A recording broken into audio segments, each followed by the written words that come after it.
So we're talking about Newton's method. Newton's method is a method to approximate the zero of a function.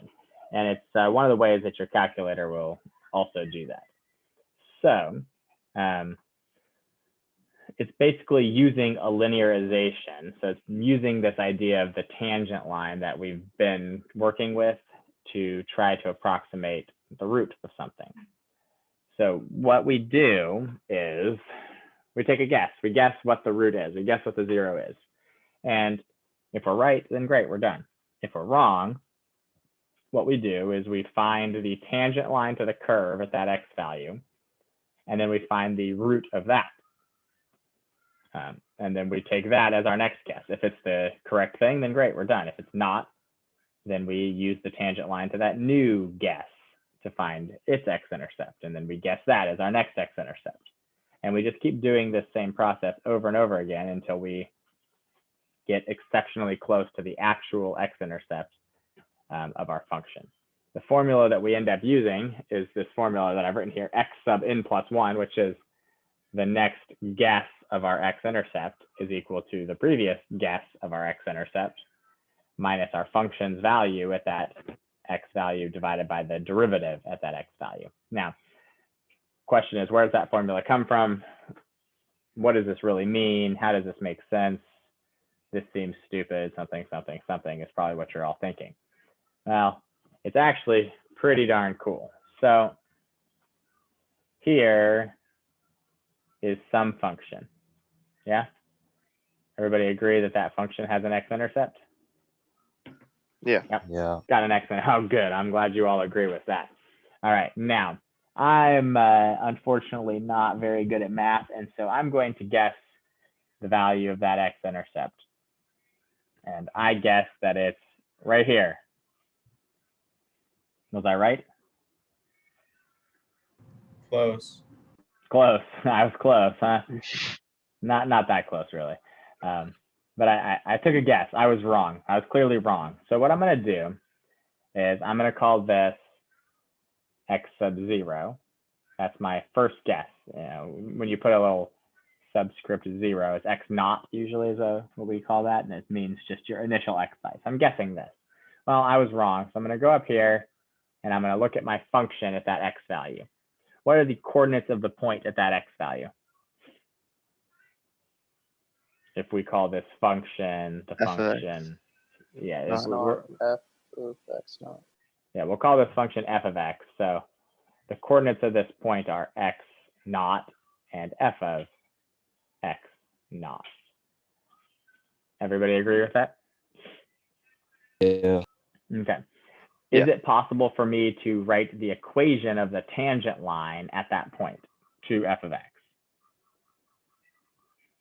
And if so, Yeah. what is it? So first off, let's draw that tangent line. Oh, that was mediocre. That was also not very good. I'm not very good at drawing. Just like I'm not very good at math, I'm not very good at drawing. So we'll call that my tangent line there at x naught f of x naught. Everybody good with that? Let's write the equation of that line. So to write the equation of a line, we need two things, right? The first thing we need is a point, which we've got, x f of x naught. And the second thing we need is a slope. Well, what's the slope of the tangent line? Derivative.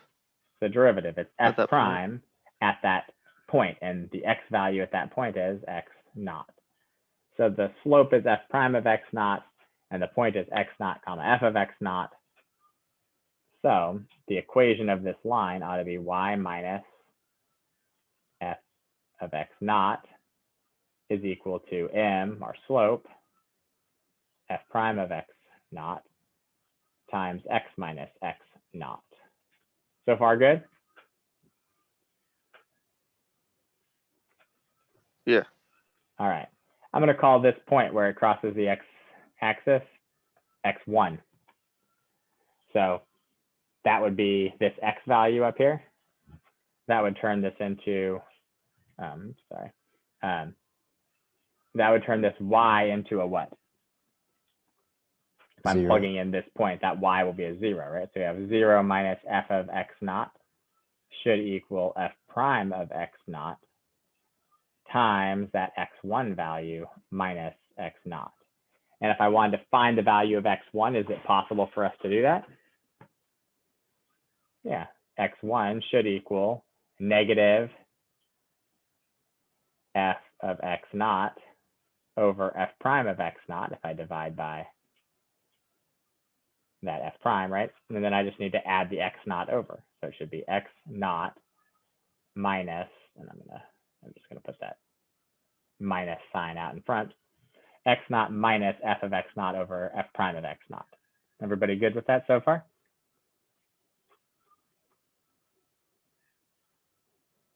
Yeah. All right, if we go back and look at our formula, it looks very similar, right? I have x sub 1 equals x sub 0 minus f of x sub 0 over f prime of x sub 0. It looks the same, except these are n's and n plus 1s. Well, if n is 0, then this one should be 0 plus 1. It should be x1, right? Okay, cool. Is this the x-intercept of my function, my original function f of x? Nope. No. Is it close? But closer. Closer, but I wouldn't still say that it's close, right? But what can I do? Should be able to Repeat the process. just do that again. This point would be, if this is x1, then this point would be x1 comma f of x1. True? Yeah. What would the slope there be? Slope would be f prime of x1 if I were to write the, or draw the tangent line there. You think I could write the equation that tangent line? Yep. Yep. You think I could then solve that for this x-intercept, Yep. which we would call x2? What do you think it would be? It would probably be x2 is equal to x1 minus f of x1 over f prime of x1, right? Doesn't that seem reasonable that that's what it would be? Yeah. Yeah. Yep. Well, is that x2 value my x-intercept? No. No, not. It's closer. Could I draw the tangent line there? Does that have an x-intercept? Yeah. It Yep. does. You're right. It does. We'll call that one x3. Is that the x-intercept of my original function? No. No, but it's closer. And what could I do? I could just keep going through and doing this process over and over and over again. And am I ever going to get exactly to that? No. No. No, No. but it's going to sure get pretty darn close, isn't it? I mean, eventually, if I keep following this process, I'm going to get really, really, really close to the actual x-intercept of this function.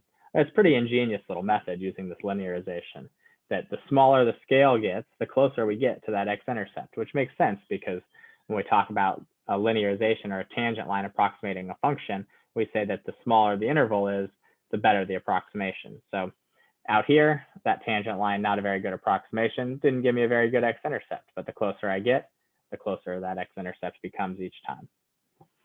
Pretty cool little method, really. So is this a form of linearization then? It is. I mean, it is an application of linearization. It's not, I wouldn't say it's a form of linearization, but it's an application of linearization. It's something we'll do with linearization.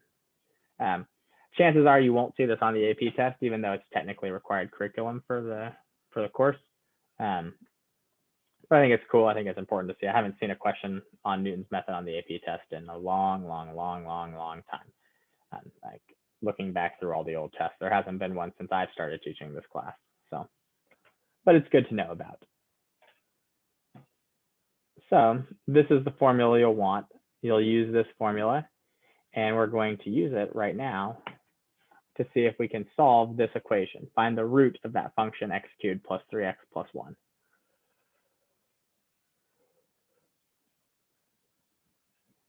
How are we going to do that? Approximate to 0. All right, approximate to 0. Well, how are we going to take a guess at our first guess of the 0?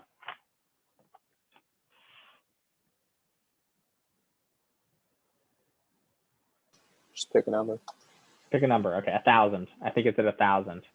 Yeah, pick a more reasonable number. Oh, a more reasonable number. Okay, 7. I think it's at 7. 0 is nice. What? Do you use Yeah. 0? Just do 0. 0? Well, I don't want to just to do 0. I guess if I plug in 0, right? If I plug in 0, what do I get? I get 1. So that's awfully close. That's good. Could I find a range using like some theorem that we've talked about? Because this is a continuous function, isn't it? So if I know that at 0, the value is 1, if I could also find a value where it was negative something, wouldn't the intermediate value theorem tell me that there must be a root on that interval? Yeah. All right, so what's a value that makes this negative? Does -1 make it negative? Yep. Yep. Yes. Yeah, and f of -1, that's -1 minus 3 is -4 plus the 1 is -3. Yeah, so since x cubed plus 3x plus 1, which is a polynomial, is continuous, the IVT says there must be a root on the interval -1 to 0. Everybody agree with that? I hope. Yeah. All right. Perfect. Would we have to write this out always? No, I just want to know. I just want to demonstrate how we're choosing our values. So anybody have a value they want to choose on that interval?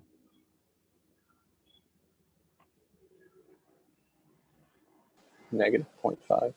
-0.5. All right, let's say that our first guess, x sub 0, is equal to -0.5. Now, our formula should be the next guess is equal to the previous guess, right? Minus f of this previous guess. So that'd be x sub n cubed plus 3x sub n plus 1 divided by what? The derivative of this. So what's f prime? 3x squared plus 3. 3x squared plus 3. So 3x sub n squared plus 3. So that's the formula that we need to follow. So we just need to plug in -0.5 to this to get our next guess.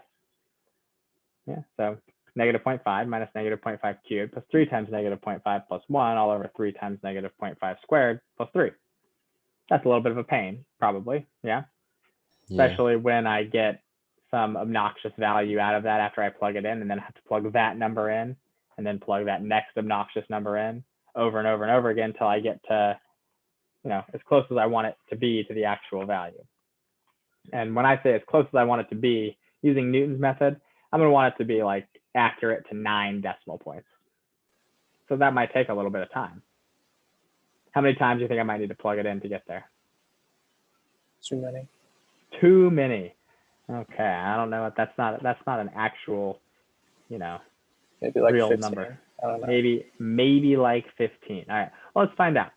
Let's see how well this works. So what we're going to do is we're going to take out our calculator. I'm going to show you a little trick on your calculator to make this go a lot more quickly.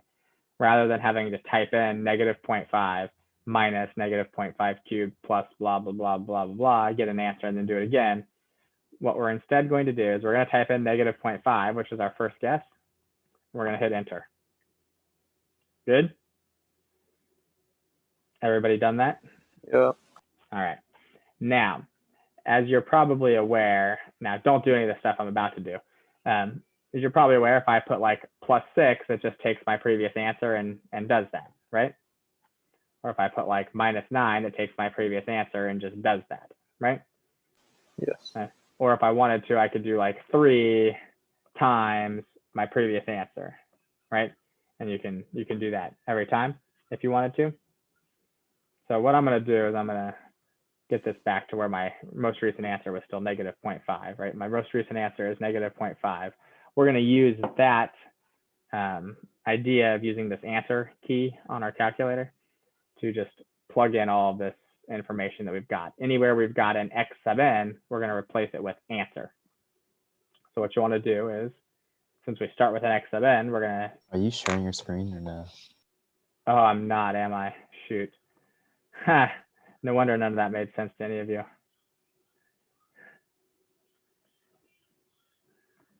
You're all familiar with the answer button on your calculator, right?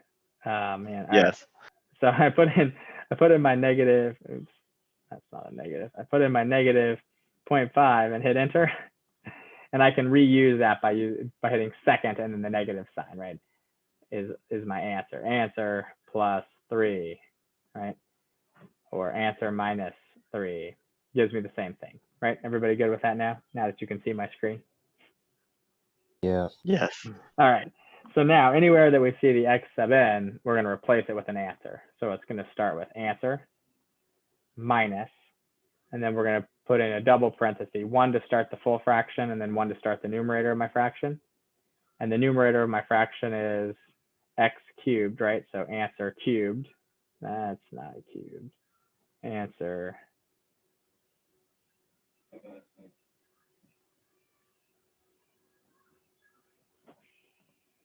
cubed. There we go. Plus 3 times the answer. Oh, it's plus 1, right? Plus 1.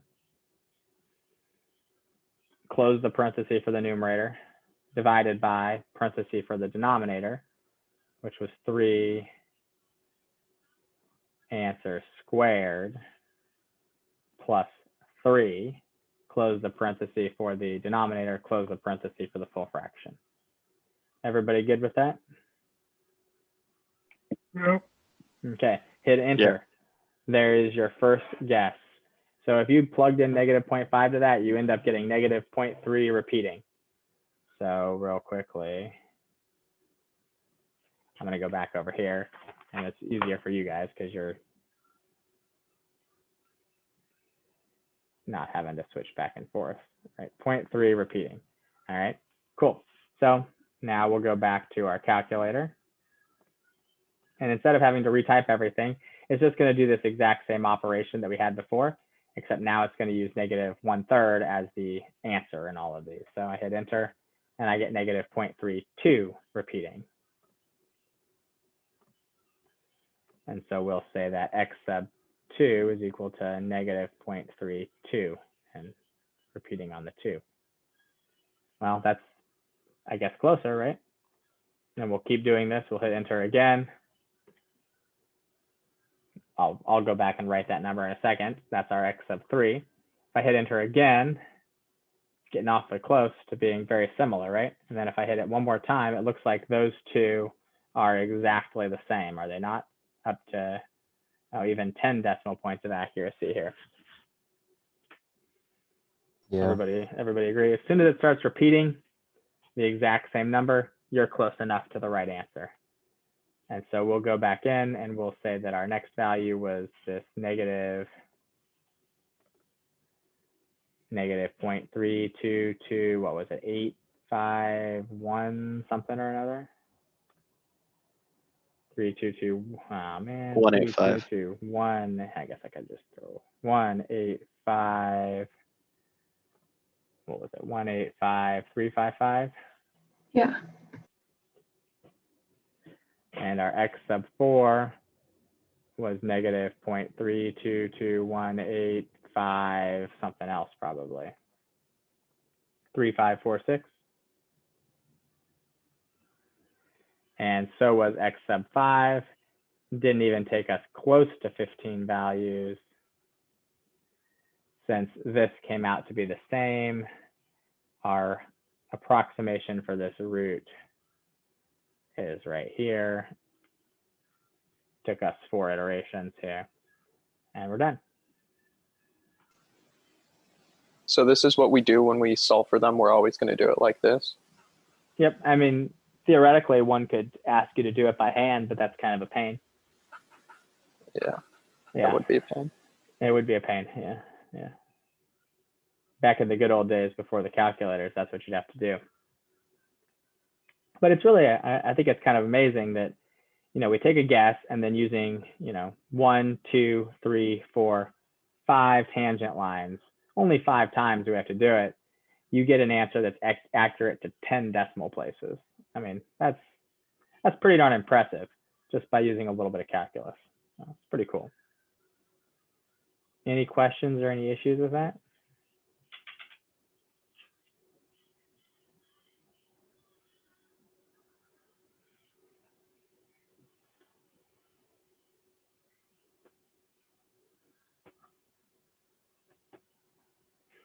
All right.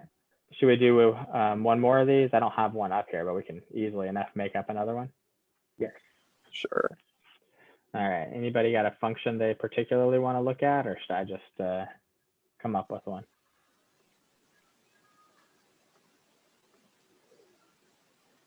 Okay, cool. I'll just come up with one.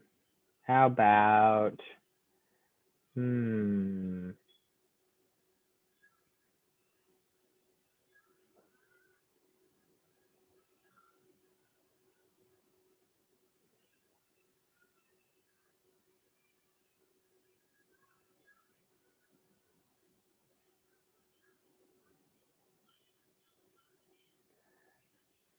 let's do, we want to find the root of f of x equals x squared times the sine of x minus 1. And we're going to look for the root that occurs on the interval between 4 and 5. So this time I've given you an interval, and you don't even need to worry about showing me why you're picking your first guess, because I've given you an interval. So anybody have an idea for what their first guess should be, or what they want it to be? 4.5. All right, seems reasonable. Just start right there in the middle. X sub 0, we're going to try as 4.5, and hopefully this will work out nicely and not take too long. Sometimes they take a really long time, but usually they do not. So we're also going to need what? We're going to need a derivative here. So what's f prime of x? That's going to be a little bit of a pain because that's a product rule. X squared cosine of x minus 1 plus 2x sine of x minus 1. Everybody agree with that?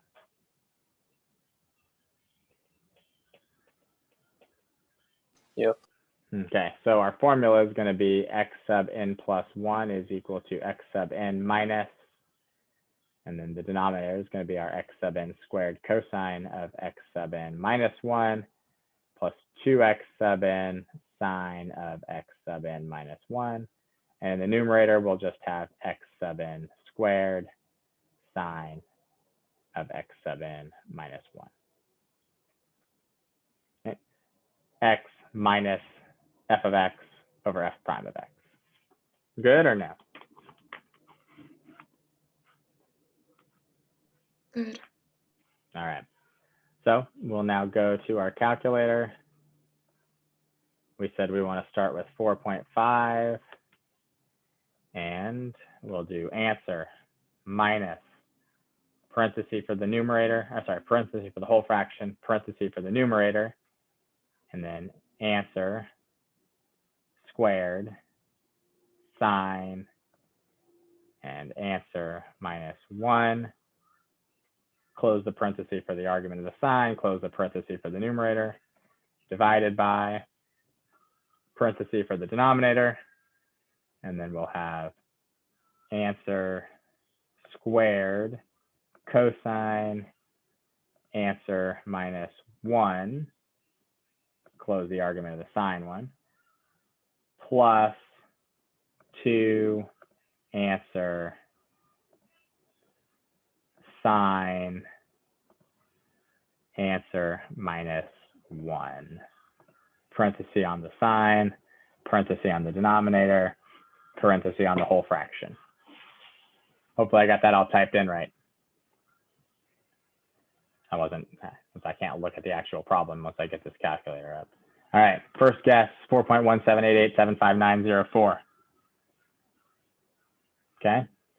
Second guess, 4.142229577. Next guess, 4.141592849. To 654. and 2654. So it didn't take too long again. Good or no? So it looks like it took us how many? It took us x0, x1, x2, x3, and then 4 and 5, once again, were exactly the same. That looks like pi plus 1. It does look like pi plus 1, doesn't it? Which makes sense, since it's sine of x minus 1, but pretty cool, yeah?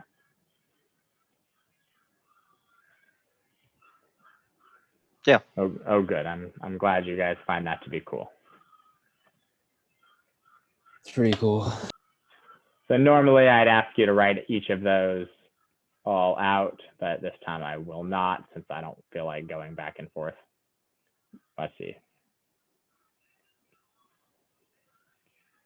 I think that's what we had, right?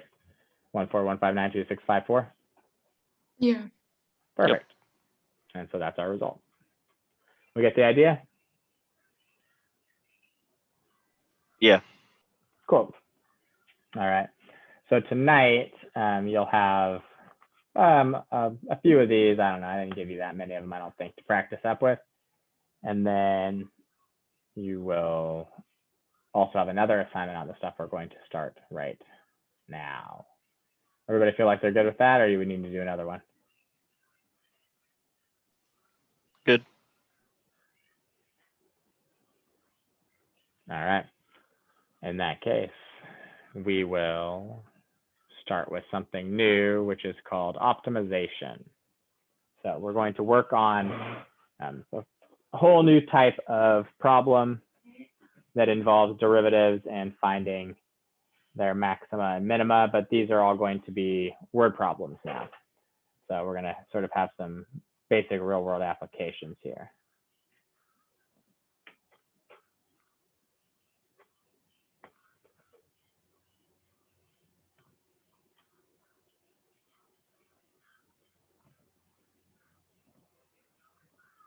So take a look and read through that. And then we're going to talk about what it all means. I'll give you a second to read it, and we'll figure out what we're trying to do.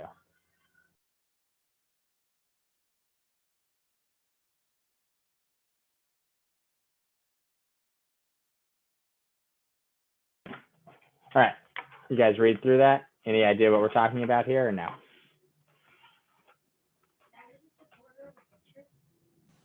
So are these just like word problems that we have to identify maxima or minima? Is that like the end thing? Like looking at 6 and 7? Yep, that's exactly what we're doing. We're going to look at word problems, and we're going to find the maxima and minima of whatever equation that we develop for the problem. So the harder part of this is not actually the calculus part of it. The calculus part is the easy part. You take the derivative and you find the max and the min by doing 0 and undefined places for the function. And the hard part is actually writing the function itself.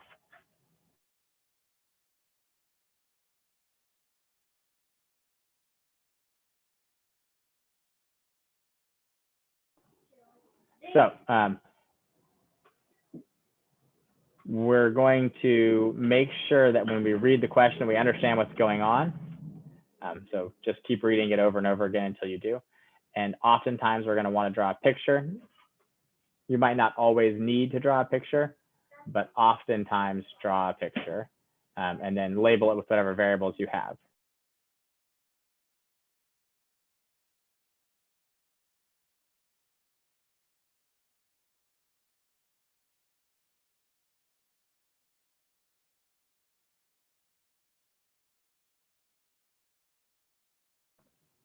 All right, I'm sorry about that. And then you'll need to figure out an equation, write the equation. Sometimes we want to graph it, but we definitely want to figure out the domain of the equation, figure out what we're trying to maximize or minimize, and then do that, find the max or the min of it. So we're going to take a look at quite a few of these, hopefully today, or get through as many of them as we can. We're going to start with this one. We're going to find the point on the graph of y equals x squared plus 1 that is closest to the point 3, 1.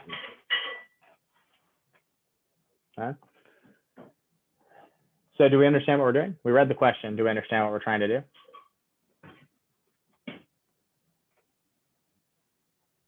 Yeah. Wait, so this Yeah. is, but this isn't, is this like a word problem or is this just Yeah, I mean, an but optimization you'll see problem? they're going to become more like word problems as we go on, right? But this is basic one here that we're going to take a look at. So it's a word problem. There's words, right? Find the point. Those are words. So let's draw a picture. Here is the function x squared plus 1. Here is the point 3, 1. Now, there are lots of points on the function y equals x squared plus 1. True? Yeah. We want to know which of all those Yep. points is the one that is closest to the point 3, 1. Is it, is it the point 0, 1, or is it the point 1, 2, or is it the point, 2, 5, or is it the point 1.7834 comma 1.7834 squared plus 1? So what is that point? That's what we want to know. So what are we looking to do? Are we trying to, if we're looking for the closest point, are we trying to maximize or minimize something? Minimize. What are we trying to minimize? Distance. We're minimizing a distance from the function to the point, right? So what do we need to write an equation for? An equation that represents a distance from any generic point on that function to the point 3, 1. So if we're trying to write an equation to represent distance, how do we do that? What formula do we use? Distance formula. Distance formula, right? We know that the distance formula ought to equal the square root of x2 minus x1 squared plus y2 minus y1 squared, right? Well, we know what one of those points is, right? What's one of those points? 3, 1. One of those points is 3, 1, right? And what about the other one? We'll have to come up with some generic way to represent any point on this function. How can we do that? X and Y. F of x. Yeah, I mean, it's x comma y or x comma f of x, right? Well, what's the y value? The y value is x comma x squared plus 1. So any point on this equation can be represented using x comma x squared plus 1. You all agree with that? Yeah. Yep. Okay. So we're going to just use the distance formula with the point 3, 1 and the point x squared plus, or x comma x squared plus 1. So our distance should be equal to the square root of x minus 3 squared plus x squared plus 1 minus 1 squared, or our distance is equal to the square root of x squared minus 6x plus 9 plus x to the 4th. Good or no? Good. All right, cool. Now what? Make it like an inequality so that the distance has to be like the least amount possible. Well, I don't think we're going to need an inequality for that. We want the distance to be at a, Oh, at 0. Oof, yeah. we want the distance to be at a minimum. Now we know that distance isn't going to be 0 because 3, 1 is not on this parabola. But if we want it to be at a minimum and we have a function that represents that distance, how do we find the minimum of a function? Derivative. With a derivative, right? So if we take the derivative and see when the derivative is equal to 0 and when the derivative is undefined, that ought to tell us the x value at which this distance is at a minimum. So we'll find d prime. D prime ought to be 1 over 2 square root x squared minus 6x plus 9 plus x to the 4th times the derivative of that up in the top. And I'm going to write it highest power to lowest power, 4x cubed plus 2x minus 6. Good or no? Good. Good. All right. So when does this derivative, when does d prime equal 0? If the numerator is 0, and we'll figure out when that is in just a second, right? Yeah, you can see that it's 1, right? Probably, but we'll show that in a second. And when does d prime undefined? Well, any values The that make, denominator. right, when the denominator is 0, which means that this whole x squared minus 6x plus 9 plus x to the 4th is equal to 0. Well, if that whole thing inside the square root is equal to 0, what does that tell you about the distance itself?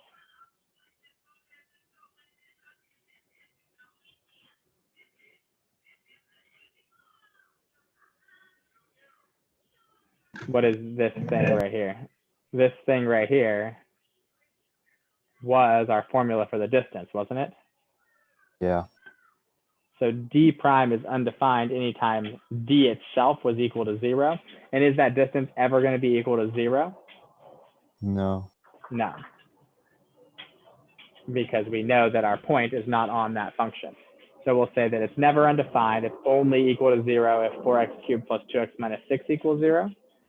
So we did say that 1 seems like it will work, right? We could, we could prove that to be true using the rational root theorem if we wanted to, and tell us how it factors. 4x cubed, 0x squared, 2x, and negative 6. Because there might be other values, so we can't just assume that it's 1. So if we do the synthetic division, it tells us that this factors to x minus 1 times 4x squared plus 4x plus 6. And that gives us x equals 1. And here, if I try to solve this, we'd probably note that the discriminant of that, right, b squared minus 4ac is negative 16 minus 4 times 6 is less than 0. And if the discriminant of a quadratic is negative, it means it has no real solution. Something you've probably learned in the past, I hope. So the only option is x equals 1. So we'll make a sign chart with x equals 1 to prove that this is a minimum, because we want to show that it's a minimum, not a maximum. And so we'll plug in something between 0 and 1, let's say, or something, or we could just plug in 0. Let's just plug in 0 to our derivative. It gives us a negative value over a positive value. Do you guys agree with that? If you plug in 0, so a negative over a positive is negative, tells us our function is decreasing. And if we plug in something greater than 1, the denominator is still going to be positive, right? Because the square root's always positive. Multiply it by 2, it's still positive. And your numerator becomes what? 32 plus 4 minus 6, which is positive. So clearly, we have a minimum distance at x equals 1. And we could then find that point, right? F of 1 is equal to 2. So the point is 1, 2. And that's the point on that function that is closest to the point 3,1. Came out to be a nice whole number. Won't always be the case. But I figure we should start with one that does. Good or no? Wait, so we found a. Can you go back to the previous page where we started, or the previous slide or whatever? Okay. So we like found the distance, like that's that whole form, or like come up with an equation. Right, we came up with an equation to represent the distance between the point 3, 1 and any point on this function, x, And then we comma, wanted to x find equals when it 1. was the minimum. So then we found the minimum of the derivative. Well, no, we found the derivative and we found the critical values of the derivative, which tell us when the function has a min or a max. Okay, cool. So the critical values come from d prime being 0 and d prime being undefined.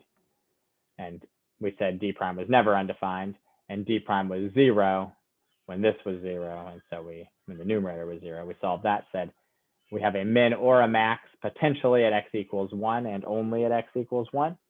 And then we showed that it was a min using a sign chart by testing with our first derivative, which I should probably be trying to indicate that this is the sign chart for the first derivative. So we said a minimum at x equals 1, plugged it back into the original function to find the y value of 2 and said that that point is 1, 2.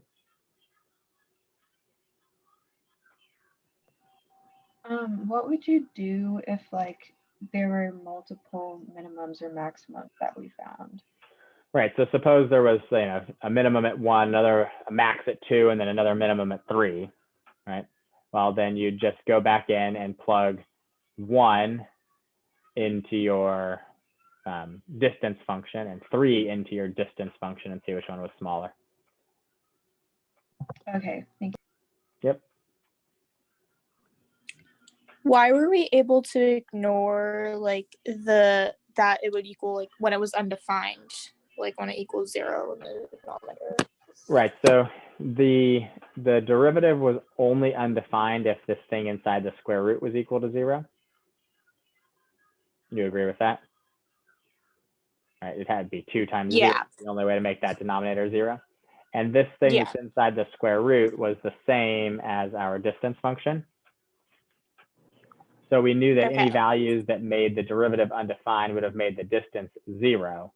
And we could clearly see that the distance between our point 3, 1 and our function was never 0, because that, in order for that distance to be 0, the point would have to be on the function, and 3, 1 doesn't satisfy that function.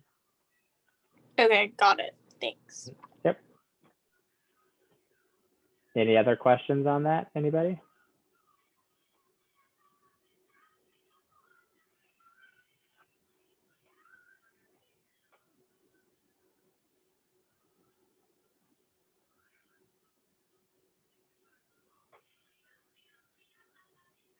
All right, let's do another one.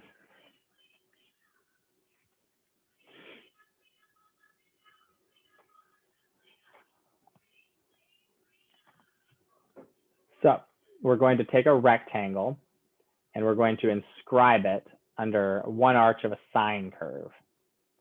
So when we say if we're going to put something underneath a curve, that means that we're going to draw that thing so that its vertices touch the curve and so that it lies on the x-axis. So if we say something's under a curve, it means it's got vertices on the curve and then goes down to the x-axis. And then we want to figure out the largest area the rectangle can have and the dimensions that give us that area. So first thing we should probably do is draw a picture, and that will probably help us understand what's going on. You guys agree? Yeah. Okay. So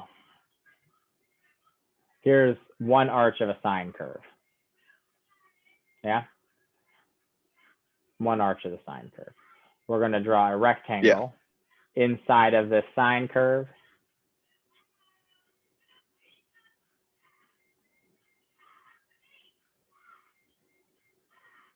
So that it has one side that lies on the x-axis and that these vertices are up here at the same point. Good or no? Good. Now, obviously, there are a lot of different ways I could have drawn this rectangle. Right? I could have drawn it like this. Or I could have drawn it like this, right? So of all of the infinite number of ways to draw a rectangle inside of this single arch of the sine curve, we want to know which one has the largest area. So we just need to draw one generic one and label it generically. and figure out an equation to represent its area. Because if we can write an equation to represent the generic area of any rectangle we put underneath the sine curve, all we have to do is find when that area is at a Maximum. maximum. Everybody good there or no? Yeah. All right, so let's label what we can with our sine curve. First of all, where does this sine curve cross back through the x-axis? It's at 0, right? And then it's again at pi. So that might be an important thing for us.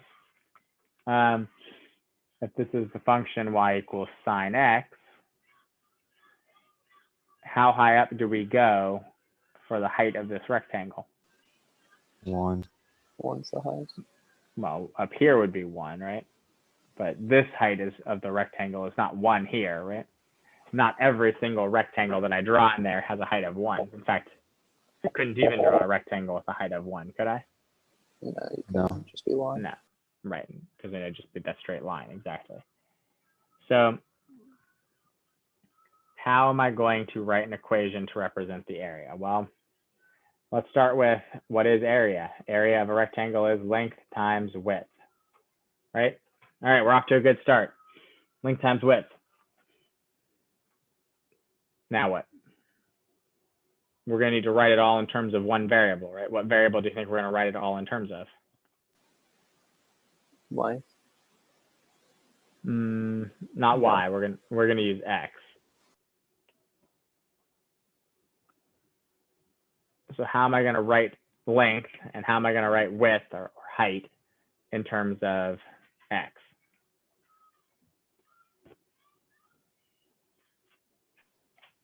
Turn length and width into two different like functions Okay. of x. And how? How do we do that?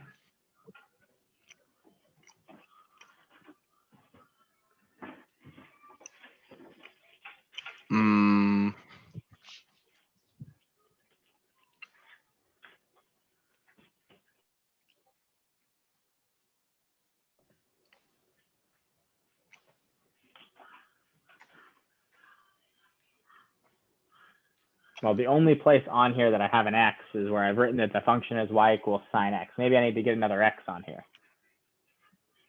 How do we measure x? Where do we start measuring x from? 0. Yeah, from 0. So where do we want x to be? From here to where? Pi. So our x values could be anywhere between 0 and pi, but I have to pick one generic place for x to be. So let's say this is x, right? Till I first get to this first vertice of this rectangle. If this distance is x, what else can you tell me? The height is f of x. Right, the height should just be f of x, or I guess I called it the width, right? We'll call that width and we'll call this length. If this is x, then this width should be just the sine of x, just should be the value of the function of x. So there's one, width is sine of x. Now what about the length? Pi minus 2x. And how'd you get that? This value right here, since the sine curve is symmetric, should also be x.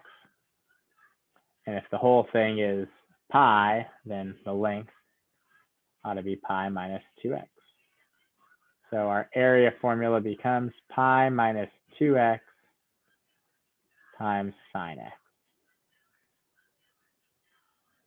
Everybody good with that or no? Yeah. All right. So what do we need to do now? We need to figure out when that area is at a maximum. Good. So a prime equals what?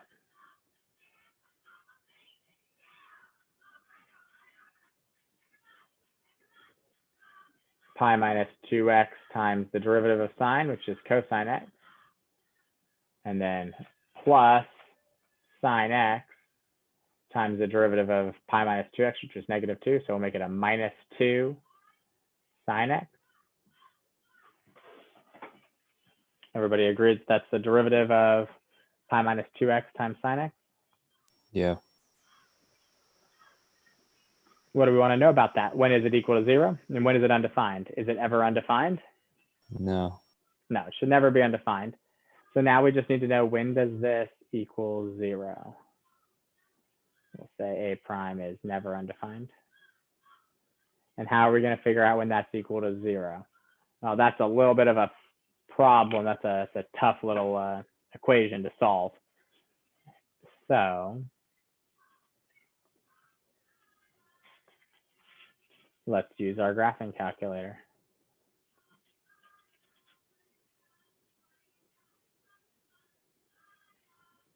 We've got pi minus 2x times cosine x minus 2 sine x as our function. That's what we had, right? Just making sure I had it typed in there right now. Yeah. Okay. Yeah. So if we graph it, it looks, and I've already zoomed this in, it looks about like this, doesn't it? Yeah. Okay. How do we calculate the zeros of it? There's 2 of them, it looks like, right? How do I calculate it? Second, calculate option 2, 0. So it says left bound, choose a point to the left. It says right bound, choose a point to the right, and let it guess for you. 0.710467. So there's one place.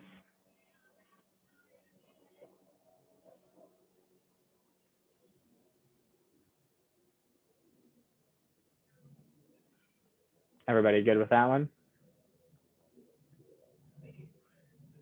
And we can Yep. guess what the other one is. So we'll come over here a little bit closer. Left of it and then right of it. And what do we get? 2.4311299.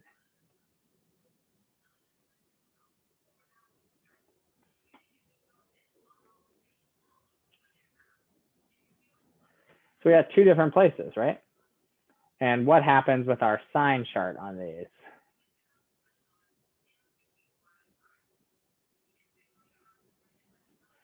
Well, we don't even really need to plug in the values. We've got a graph of the derivative right here. Our derivative is positive to the left over here, isn't it? Yeah. And then it's Yeah. negative in between, and then it's positive afterwards. So, sorry, I meant to show that. Positive to the left, negative in the middle, and positive again to the right.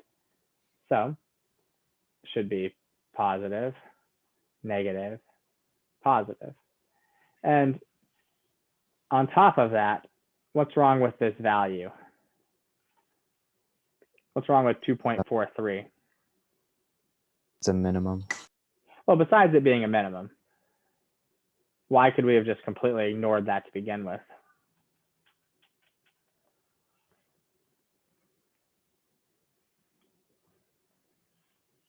It's greater than pi. Well, it's not greater than pi, but if I plug in 2 of them here, right? Pi minus 2x, that value is going to be a negative value. And so I'm going to have a negative area, and I can't have a negative area. So we have our max at x equals 0.710467. And we wanted to know what is the largest area that it can have and what are the dimensions. Well, the width is the sine of that.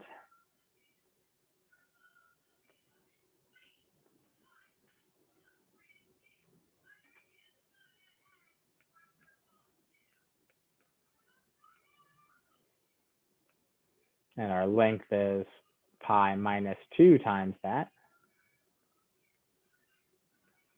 And the actual area is what? What do those all come out to be?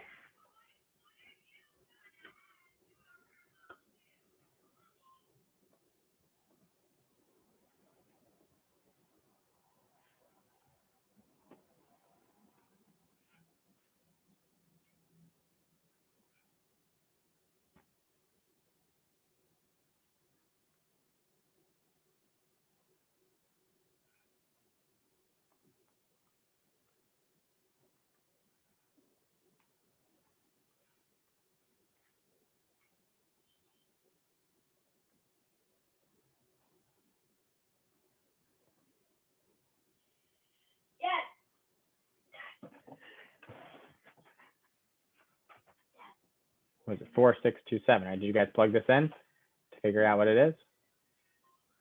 I got 1.122192676. For the area? Yeah, I multiplied the width and the length. 1.1, what was it, 22? 2219267, or you can round it. I'll round it to 3 decimals. On the AP test, you can always round to 3 decimals. And you should always round to at least 3 decimals. Anybody have these values offhand, just so I can write them down there? The width is 0.65218459553. 953, is that what you said? Yeah. And what about And then the the length? length is 1.720667254. Great. Is that what everybody else got too? Yeah. All right. Cool. So that is the basics of optimization. I think we're going to stop there because I don't think we'll have time to finish the next problem. Anybody have any questions on that one or the other one or Newton's method, anything we've done today? Can you go back to the graph on the calculator? I just want to, increasing and decreasing, I kind of missed that. Sure. So this is a graph of the derivative, and there were our x-intercepts, right? So to the left of that x-intercept, the derivative was positive. But isn't it decreasing there? Like, how on our sine graph or on our sine chart can we say it's increasing when it's going down? The derivative is positive. Oh, I see. Yeah, this is a graph of the derivative. Oh, so the derivative is positive, which means the function itself is increasing. Okay, yeah, my bad. And then our derivative is negative, showing that the function is decreasing. Good? Cool. Good. Okay. Any other questions on anything we've done today? Are we getting homework on this? So I'm going to give you an assignment on the Newton's method that'll be due tonight. And then I will put up some problems that are optimization problems. And there's also going to be some other problems in there that are called related rate problems that we have not yet covered.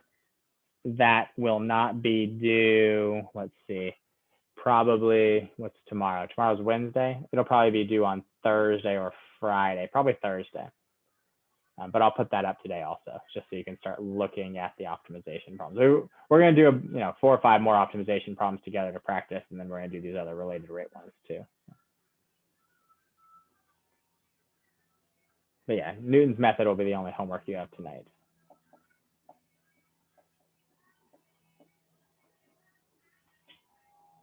Any other questions?